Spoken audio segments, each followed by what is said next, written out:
더마카와 함께 시선 집중의 문을 열겠습니다. 어서 오세요. 네, 안녕하세요. 더마카입니다. 12월의 첫 월요일인 오늘도 삐딱선 정신에 입각해서 주요 뉴스 챙겨 드릴 텐데요. 알파고 40님이 오프닝 음악에 가슴이 뛰었습니다. 시선 집중 최고라고 칭찬을 해주셨는데요. 바느질하는 농부님. 오랜만에 인사합니다. 지난 폭설에 저는 안녕하지 못했습니다. 눈폭탄으로 저희 축사 지붕이 붕괴되고 소도 잃고 어떻게 추스려야 할지 엄두가 나질 않습니다. 아이고. 그래도 방송 들으며 힘내어 볼게요. 라고 올려주셨는데요. 저희 방송에 조금이라도 도움이 된다면 그나마 다행이긴 한데요. 상실이 크시겠습니다. 네, 힘내시길 바랍니다. 네, 빠른 복구 그리고 뭐 이런 피해 입은 분들한테 정부가 좀 발빠르게 온기를 불어넣어야 되지 않겠습니까? 그러니까 정부 지원이 좀 필요하겠죠. 네, 그리고 3707님 직장 퇴직하고 삼겹살집 6년 차입니다. 코로나 때도 이보단 괜찮았던 것 같은데요. 지금 너무합니다. 답답합니다. 소상공인들 대책 좀 세워주세요. 요즘 주변에서 코로나 때보다 더 심하다는 얘기를 저도 가끔 듣거든요. 정말 좀 내수 경기가 꽁꽁 얼어붙은 것 같습니다. 요즘 추위보다 더 추운 것 같습니다. 어떻게 해요? 그래도 버텨야 되는 거죠. 그렇지 않습니까? 네. 김 캡틴님 한 달 동안 병원 신세를 지다가 이제 많이 회복돼서 일상으로 돌아갑니다. 시선 집중 이제 라디오로 만나요. 아니 왜 저희 그 촌철님 이렇게 편찮으신 분이 많아요? 이건 그래도 기분 좋은 소식이잖아요. 예. 이제 병원 신세 끝내고 다시 일상으로 가신다 그래가지고. 쾌차하시다니까 다행입니다. 네. 건강하셔야죠. 가진 거 몸뚱아리밖에 없는데. 그죠? 네, 제이비 건강도 챙기라는 따뜻한 댓글들이 많네요. 제이비 오늘 목소리가 좀 심상치 않다고요. 왜 자연 에코가 들어가 있는데 왜 이러십니까? 자연 에코요? 네. 아예 뭐 감기는 아니신 거죠? 아니에요. 아직은 아니에요. 네. 네, 잘 관리하셨으면 좋겠습니다. 제이비 타임즈 오늘 주목할 첫 번째 뉴스는요? 민주당이 지난 29일에 예결특위에서 677조 4천억 규모의 정부 원안에서 4조 1천억 원을 삭감한 내년도 예산안을 단독 처리했습니다. 그리고 어제 이재명 대표가 오늘로 예정된 본회의 처리에 앞서서 수정안 타협 가능성을 시사하는 발언을 했는데요. 들어보시죠. 정부에서 일방적으로 그 쓸데없는 특활비니 뭐니 이런 것만 잔뜩 넣어놓으니까 이제 삭감을 하나 안 통과된 거고 정부에서 수정안을 내면 저희하고 협의해가지고 하면 됩니다. 하지만 용사는 강경 입장을 내보였습니다. 정혜전 대변인의 브리핑 들어보시죠. 민주당에서는 예산 감액안 단독 처리를 철회하고 예산안 합의 처리에 나서주기를 촉구합니다. 야당의 일방적인 예산 삭감으로 인해 민생, 치안, 외교 등의 문제가 생기고 국민들에게 피해가 발생될 경우 이는 전적으로 야당 민주당의 책임임을 밝힙니다. 네, 정리를 좀 해보면요. 자, 상황을 읽기 위해서 먼저 기초사항 두 가지부터 정리를 해서 말씀을 드려야 될 것 같은데요. 첫째, 예산 심의에서 감액은 국회가 알아서 할 수 있지만 증액은 정부의 동의를 받아야만 할 수 있습니다. 다시 말해서 감액은 야당이 주도권을 쥐고 있고 증액은 정부가 주도권을 쥐고 있다. 이런 이야기가 되겠고요. 두 번째, 새해 예산안 법정 처리 시한은 12월 2일입니다. 이때까지 예결특위에서 처리하지 못하면 정부 원안이 본회의에 올라오게 돼 있습니다. 이 두 가지 기초사항을 고려하면 얼추 민주당의 계산법이 나오는데요. 삭감안을 먼저 본회의에 올려놓고 증액안 협상을 해야 정부에 밀리지 않고 원하는 성과를 끌어낼 수 있다. 이렇게 판단을 한 것 같습니다. 하지만 용산에 지금 브리핑 들어보지 않았습니까? 여지가 없다고 선을 그어버린 것이죠. 그러면 어떻게 되는 겁니까? 짚을 건 딱 하나인 것 같습니다. 막판 반전이 있느냐 없느냐. 막판이라고 하는 게 따지고 보면 오늘이잖아요. 자, 근데 또 오늘이 아닐 수도 있긴 합니다. 왜냐하면 법정 시한이라고 돼 있습니다. 법정 시한 지킨 적보다는 안 지킨 적이 더 많거든요. 역대 통틀어 보면은. 그리고 본회의는 오늘 말고도 4일 그리고 10일 이렇게 예정이 돼 있습니다. 그래서 오늘 본회의에 그 민주당이 통과시킨 예산안을 올릴지 말지는 국회의장의 소관 사항이 되기 때문에 키는 우원식 의장이 쥐고 있다고 봐야 되는데 그 요인을 빼고 그냥 야당인 민주당과 정부 간의 관계로 국한해서 말씀을 드리면 막판 반전의 키는 어느 쪽이 더 아쉬워하느냐 여기에 달려 있는 것 같다 이 말씀을 드려야 될 것 같은데 민주당 입장에서도 아쉬운 게 있습니다. 뭐냐? 이른바 이재명 예산으로 불리는 지역사랑 상품권 예산이 있거든요. 이게 한 2조 정도 규모가 됩니다. 이걸 예산안에 반영을 시키려면 증액을 해야 되는 겁니다. 정부의 동의가 있어야만 가능합니다. 그런데 만약 그냥 오늘 처리를 해버린다면 이걸 포기해야 되는 아쉬움이 있다는 거고요. 정부 입장에서는 용산 검찰 감사원의 발이 묶인다라는 아쉬움이 있습니다. 민주당이 그 삭감한 4조여 원의 내역을 보면 예비비가 2조 4천억으로 가장 많고 그다음에 용산 검찰 감사원의 특활비가 거의 대부분입니다. 자, 양쪽 모두 아쉬움은 어느 정도 있는데 누가 더 그 아쉬움을 크게 느끼느냐라고 하는 것. 여기서 혹시라도 어느 한쪽이 아쉬움을 너무 크게 느껴서 손을 내밀 거냐 말 거냐. 이걸 봐야 된다라는 건데요. 근데 제가 말씀을 드린 여기까지의 이야기는 어떤 영역이냐. 이해타산의 영역이라는 겁니다. 그런데 지금 용산과 민주당의 관계를 보면 냉정하게 계산기 두드리는 단계를 넘어서 감정 대립도 내보이고 있는 상황 아니냐. 그렇기 때문에 전망할 수가 없다. 왜? 전망이라고 하는 것은 이런 요인 저런 요인을 고려해서 내리는 계산적 예측인데 감정의 영역은 또 별도의 영역이거든요. 그래서 이런 말씀을 드리는 거고요. 여기까지 말씀을 드리고 짧게 또 하나 다른 측면을 좀 짚어보도록 하겠습니다. 어떤 측면이요? 자, 경제가 심각하다는 얘기가 나온 지는 이미 오래됐습니다. 덩달아 정부의 재정 확대가 필요하다는 목소리가 나온 지도 오래됐습니다. 자, 이런 흐름이 추경 편성으로 이어질지를 봐야 하는데 자, 막판 반전 없이 만약에 삭감 예산안이 본회의에서 처리된다고 한번 가정을 해보죠. 그러면 해를 넘겨서 추경 편성 논의에 기름칠을 하는 결과를 가져올 수도 있다. 이 점도 함께 봐야 된다. 여기까지 말씀드리겠습니다.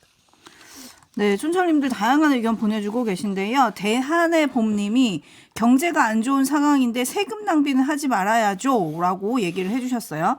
이거 이제 예산안 처리에 대한 얘기인 것 같고요. 네. 나라사랑님은 서민들은 어렵다는데 예산도 정쟁의 도구로 쓰는 건가요? 라고 물음표. 임금님기의 캔디님은 집 나간 양보와 타협을 찾습니다. 라고 수배 문구를 올려주셨네요. 네. 예산안 처리 어쨌든 오늘 본회의에 오를지 국회의장이 어떤 선택을 할지 일단 요걸 좀 지켜봐야 되는 거죠. 그렇습니다. 올라가야 될지 조금 아까 말아야 말씀을 될지. 드린 대로 네. 네, 한번 지켜보도록 하겠습니다. JB타임즈 다음 주목할 뉴스는요? 뉴스타파가 엊그제 2021년 4.7 서울시장 보궐선거 후보 단일화 관련 여론조사가 조작됐다고 보도를 했습니다. 오세훈 안철수 후보 측이 3월 9일 단일화 협상에 돌입한 지 이틀 뒤인 3월 11일에 한국리서치가 조사를 했는데 그 결과 어떤 결과가 나왔느냐. 두 사람 가운데 단일화 후보로 누굴 선호하는가에 대한 그 질문에 대한 대답이었는데요. 오세훈 38.4, 안철수 38.3%가 나왔다라는 겁니다. 0.1%포인트 차니까 이건 아무 의미가 없는 것 아니었겠습니까? 근데 그 다음 날인 3월 12일에 미래한국연구소도 단일화 후보 적합도, 선호도가 아니라 이번에 적합도예요.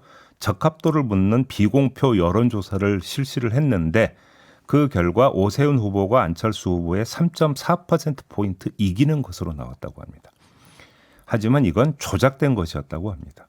뉴스타파가 로 데이터를 분석을 해보니 응답 완료가 된 샘플 수는 176명에 불과했는데 결과 보고서에 적힌 응답 완료 샘플 수는 929명으로 되어 있다라는 이야기입니다. 결국 753명의 응답 완료 그거는 가짜였고 조작되기 전에는 오세훈 후보가 우세한 상황이었다 이런 얘기인 거잖아요. 근데 이게 이제 조작되기 전이라고 하는 것을 그렇게 이야기할 수는 없고 왜냐하면 조사 기관이 다르기 때문에 그렇죠. 아무튼 하루를 그러니까 그 시차로 두고 한국리서치하고 미래한국연구소가 조사를 했는데 조사 결과가 이렇게 달랐고 당시 미래한국연구소의 조사는 조작된 것이었다라고 하는 게 뉴스타파의 보도 요지였습니다. 근데 이 조사로 단일 후보를 결정한 건 아니잖아요. 그렇습니다. 당시 후보 단일화 여론조사는 100% 전화 면접 방식으로 진행이 됐습니다. 미래한국연구소의 비공표 여론조사와는 상관이 없는 것이었습니다. 다만 이 조작된 여론조사가 어떤 경로로 누구에게 전달돼서 어떻게 활용됐는지가 규명이 돼야 되는 이유는 있습니다. 왜 그러냐면 조금 전에 한국 리서치 조사 결과를 전해드렸죠. 이 한국 리서치 조사 결과에 따르면 당시 판세는 어땠다라는 겁니까? 초박빙이었다는 겁니다. 이런 상태에서 미래한국연구소의 조작된 조사 결과가 어떤 식으로든 활용돼서 판세에 영향을 미쳤다면 그 자체가 중대 사안이다. 이런 이야기가 되는 거고요. 먼저 이 점을 갈라서 말씀을 드리고 바로 이런 예민한 문제 때문일 것 같은데요. 오세훈 시장 측과 안철수 의원 측이 민감하게 반응하고 나섰습니다. 먼저 신선종 서울시 대변인은 그제 입장을 내놨는데요. 비공표 여론조사는 언론을 포함해 외부에 알릴 수가 없어서 경선에 아무런 영향을 미칠 수 없다. 단일화 경선은 100% 일반 여론조사, 그것도 직접 전화 면접 조사로 ARS 여론조사와는 거리가 멀었다. 이렇게 주장을 했습니다. 무관했다라는 것이고요. 안철수 의원은 어제 페이스북에 글을 올렸습니다.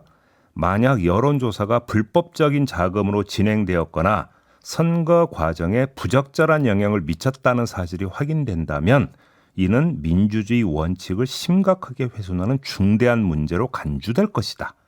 이렇게 주장하는 내용의 글이었습니다. 네, 물프레님이 명태균 요리사에게 요리 주문한 사람이 누굴까요? 라고 물음표 보내주셨는데 역시 이건 이제 수사로 드러나야 될 일인 거죠?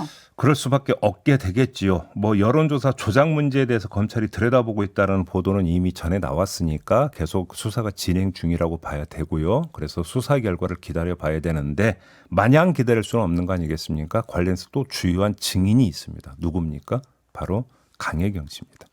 강혜경 씨와 인터뷰가 3부에 예정돼 있습니다. 함께해 주시기 부탁드리고요. 네, 그리고 제가 말을 잘못했다네요. 제가 조작 전에도 오세훈 당시 후보가 우세했다고 얘기를 했다 그러는데 조작 전에는 안철수 후보가 4.6%포인트 우세한 걸로 그렇게 뉴스타파는 보도를 했습니다. 네. 정정해 드리고요. 한편 어제 미래한국연구소가 여론조사 업체 P&R에 작성해준 채무 이행 각서 실물이 공개가 됐는데 네. 명태균 씨는 내가 쓴 건 아니지 않냐? 이렇게 지금 항변을 하고 있다고 하거든요. 이것도 역시 강혜경 씨와의 인터뷰를 통해서 한번 그 궁금한 점을 해소해 보도록 하겠습니다. 잠시만 기다려 주시고요. 네, 계속 시선 집중해 주시고요. JB타임즈 다음 주목할 뉴스는요. 서울 관악구에서 중식당을 운영하던 60세 A씨가 법원으로부터 징역 4년을 선고받았습니다. 사연이 있는데요. 지적 장애인에게 중노동을 시키고 임금을 착취했다라는 점이 법원에 의해서 인정이 됐기 때문입니다. 어떤 스토리냐? 정리해서 말씀을 드리면 이 A씨는 2021년 1월부터 지적 장애를 앓는 B씨를 고용을 했습니다. 자신의 친동생이 운영하던 중식당에서 일하다가 2018년 12월에 일산화탄소 중독으로 뇌 손상을 입어서 사회 연령이 18살에서 9살 수준의 지적장애를 앓게 됐고 청각장애까지 갖게 된 그 사람을 친동생이 사망을 했습니다. 그러자 자기 가게로 데려와서 일을 시키기 시작을 한 건데요. 네, 근데 어떻게 대우했길래 징역 4년이 나왔습니까? 월세 30만 원 정도인 식당 지하 공간에 생활하게 하면서 월급은 20만 원 정도만 줬다고 하고요. 식당 손님들의 음식값을 이 B씨 이름의 계좌로 받아서 세금 신고를 피했고 또 B씨의 체크카드와 통장에서 현금 1,541만 원을 인출해서 자신의 계좌로 122만 원을 이체한 일도 있었다고 하는데 그러면 통장에 이 돈은 어떻게 들어갔느냐? B씨의 기초수급비와 장애인 수급비였다고 합니다. 이거를 빼냈다라는 얘기고요. 또 B씨는 아침 식사 준비부터 먹는 것까지 약 30-40분 안에 끝냈고 점심 식사는 약 20분 동안 한 뒤 곧바로 일을 했고 저녁 식사는 영업이 끝난 이후에 먹었다고 진술을 했다고 하는데 A씨가 수시로 욕하고 때리려는 듯한 태도를 보였다고도 진술을 했다고 합니다. 자, 이에 대해서 A씨가 뭐라고 항변을 했느냐. 임금에서 세끼 식사 시간 3시간은 공제돼야 하고 인출한 돈으로 B씨의 숙소 물품을 구입하고 병원비도 대납했다. 이렇게 주장을 했다고 하고요. B씨에게 장애가 있어서 동일한 액수의 임금을 받을 수 없고 자신이 피해자를 데려와서 돌봤다라고 주장을 했다고 합니다. 하지만 이건 A씨의 일방적 주장이었고 재판부는 받아들이지 않고 오히려 죄를 인정을 해서 징역 4년을 선고했다라는 건데요. 저희가 가끔 이 비슷한 뉴스를 그 전에 접한 바가 있지 않습니까? 어렴풋이 기억이 나죠. 어찌 본다면 돌봐야 되는 대상인데 이렇게 갈취의 대상, 착취의 대상으로 삼았다.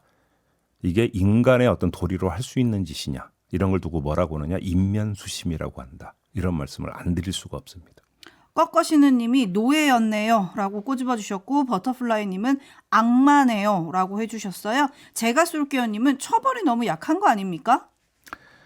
네, 뭐 법정 최고형이 어떻게 되는지 법률적 지식은 제가 없기 때문에 뭐라고 말씀 못 드리겠지만 자신의 친동생 가게에서 오래 일했던 사람인데 사고로 일산화탄소 중독이라는 사고 때문에 지적장애를 앓았으면 연고도 있는 사람이잖아요. 그런 사람 어떻게 이렇게 대할 수가 있는 겁니까? 네? 제이비타임즈 다음 주목할 뉴스는요. 요즘 추워서 이 소식 골라왔는데요. 국내 대학 공동연구팀이 2012년 1월부터 2017년 2월까지 전국의 16개 시도에서 발생한 심혈관 질환, 그러니까 뇌졸중이나 심근경색인데요. 이 심혈관 질환 입원 사망 빅데이터 595만 8,617건을 이용해서 겨울철 에너지인 천연가스 가격의 변화에 따른 한파의 영향을 분석을 했다고 합니다. 자, 이 심혈관 질환 입원 위험은 천연가스 가격이 증가하던 기간 2012년 1월부터 14년 12월까지인데요. 이 기간이 천연가스 가격이 감소하던 기간 2015년 1월부터 2017년 2월까지인데 이 기간에 비해서 1.71배 높은 것으로 나타났다고 합니다. 한마디로 뭐냐? 난방비 아끼려다가 뇌졸중, 심근경색 같은 심혈관 질환을 키웠다. 이런 해석으로 연결이 된다고 합니다. 오늘 시작하면서 경제 얘기를 잠깐 했었는데 마무리도 경제 얘기를 할 수밖에 없네요. 그렇습니다. 네. 전기료 아끼고 난방비 아끼려는 그 마음을 누가 모르겠습니까? 하지만 따뜻하게 보내셔야 됩니다. 오히려 몸이 탈이 나면 그게 더 비용이 더 많이 들어가는 거 아니겠습니까?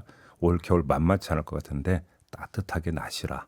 이렇게 꼭 말씀드리기 위해서 짧게 이 뉴스를 전해드립니다. 자, 이렇게 마무리하겠습니다. 더마카 수고하셨어요. 고맙습니다.